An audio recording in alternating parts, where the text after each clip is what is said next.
Welcome to video 2 for today. Today I am still melting in this heat. Today I'll be talking to you guys about my brush collection. This is my brush collection here. I know, looks like a lot. So I'm gonna take you guys down to top-down view, switch you guys over and discuss what's going on out in this and why rearranging my brushes was important to me. Okay. So here is my brush collection. Bring you guys up a bit. Yeah, this is my brush collection. I leaned it a bit so you guys can see it. And for the most part, these are it. I evolved my brush collection from where it was to now this. And this setup is more purposeful for me. So my brush collection is basically divided into two halves, with this being one half right here, and then this being the other half, and then I have some miscellaneous stuff on this side. So first we're going to be looking at this half right here, and I know it's not exactly half the brush set, but it is. This here contains student brushes versus professional brushes. So over this side is my student brush, and on the far end I have some of the first brushes that I've ever owned in my entire life. These are the Zutting Bango. Yeah, these, come on, show the name. Maybe this one will help. Yeah, the Zutting. Yeah, there you go, artist brush. These were some of the first brushes I owned. I got these from AliExpress when I first went into this journey.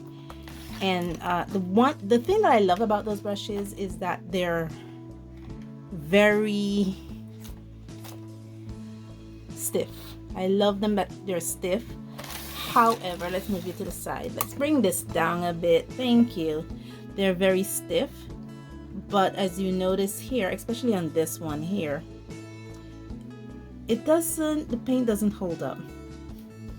What I've now done with these brushes versus the other brushes, I've mainly used these for watercolor pencils.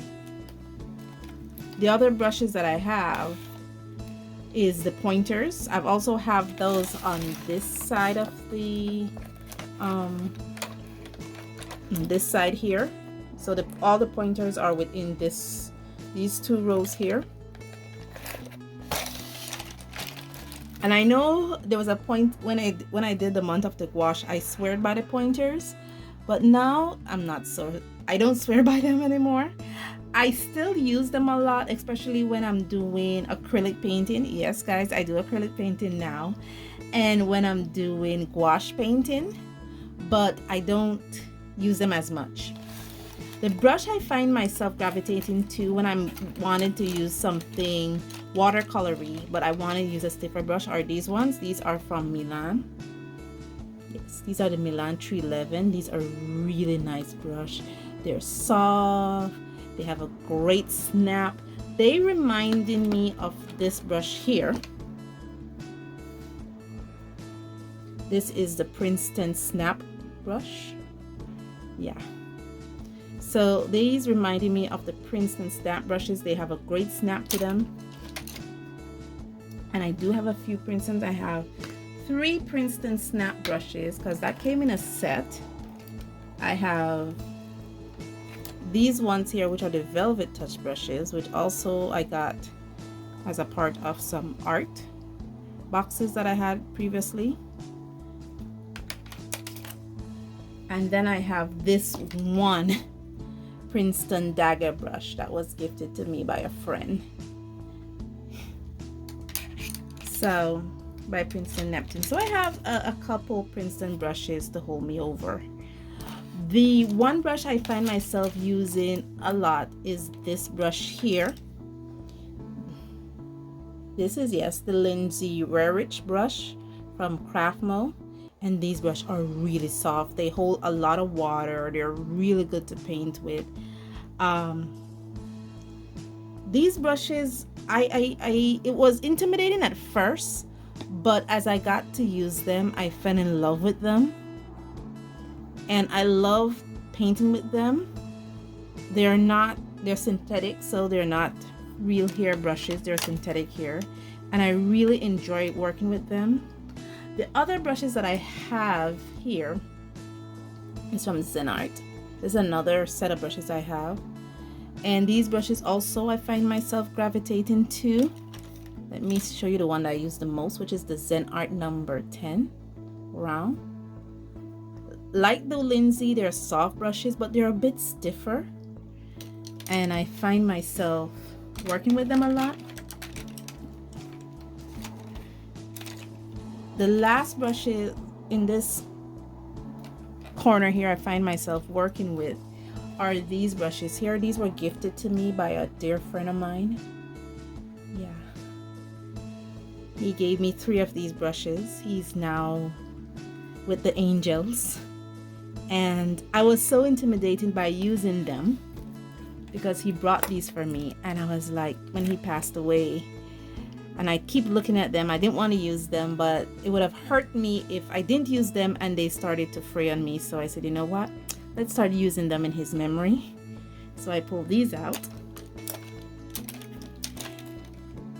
Okay, so the one of the towards the last brushes I got were these. These are a set of 10 brushes that I acquired. These are supposedly made from a combination of horse and squirrel hair and ox hair, but I think they're just synthetic because they have the snap of synthetic brushes. Maybe this might be horsehair because this one is a little more bristlier than the others, a little more bristled than the others. And maybe this one is horse because even this have a different feel to it, but I think all the others are synthetic. Yeah, I got this brush set because I was inspired by Rebecca from Nato Soup. She got the set similar to this and I loved how she worked with it.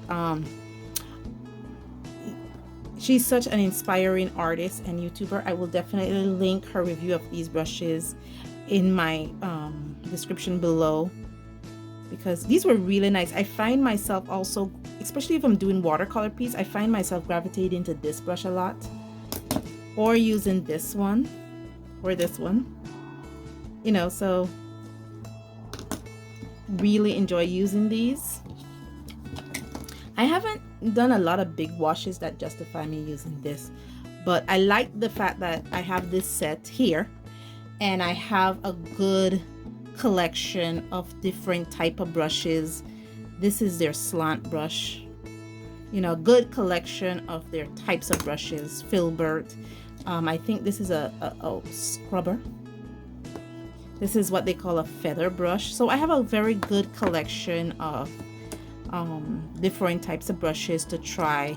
This is their mop brush. It's a 1/2 inch mop. So it's a very nice collection of their type of brushes. Okay, along the lines of Art Secret brushes that I have are these 3 brushes here. So before Becca recommended Art Secret, I already knew of them. It's a brush manufacturer on AliExpress, and I originally got these 3 brushes from Art Secret. This is their Real Hair Dagger Squirrel brush. This one is really intimidating to work with for the mere fact that I don't know how to work with it. And then we have these 2 brushes here, supposed to be real square hair brushes. So I've been using those. I figured that if I keep putting them up, I will not use them, so I took them out so I could see them, so I could use them. I have 2 Paul Rubens brushes. I've had these for some time now. This is the number 2 quill and a number 6 quill. Yeah. The thing that I don't appreciate about these 2 brushes is that they fray and the hair falls out while you're painting. Like if you're painting with them, it's not uncommon for 1 or 2 hairs to come out. I don't appreciate that about these 2 brushes here. The other brushes that I have is this one here, which is my treasure, my Series 7 number 4 Winsor Newton. Love this brush. I have these other two brushes. This is a squirrel hair brush by Rosa Gallery 2, a number 2 and a number 4, and I also have a number 2 by Naviskaya Palitra. Okay, those are the 4 brushes that I have here. The brush that I love, really love, guys, let me see if I can get it out, are these brushes here. These brushes are from Martini. I originally got these two. These are real squirrel hair brushes. I originally got these two. I stopped working with these brushes and started working with synthetic brushes because I did not want these two to damage on me. I wanted to preserve them forever and ever and ever. And then when I was doing my upgrade to my brush collection, I got these two more, which is their number 8 and number 2 size, because I love these brushes so much. These are bought by AliExpress. I love them. They're so amazing, and I could vouch by them. No hair came out. They hold a point. They were able to hold a lot of water, and for their price, they're really good. I think these can rival any high quality professional brand brushes. And the last brush I have here is this one here. This is by Bielk. It's another brush manufacturer on AliExpress. I have a number 4 mop by them. You know, and I also have a number 10 flat by the same company. These flat brushes I usually use when it comes for swatching. So I used a lot of, when I do my swatches, I use them a lot. But those Martini brushes, oh my goodness, you will flip your lid when you get to use them. And that's basically it. Besides this one brush that I have here by Milan, which is my gesso brush when I apply gesso, and my 3 Chinese brushes. Haven't used them at all. Not sure what I'm waiting on. I use them somewhat, especially the bigger one, but not the smaller one. And that's about it. So that's about it. That's basically my brush collection. I haven't been, you know, like I said, I've been doing a lot of reinventing, a lot of, you know, trying to look in myself. I notice now that I'm working, especially for mermaid, I work very slow, and I work in stages. Like I will do something and then I'll do a little part, then I'll come back to it.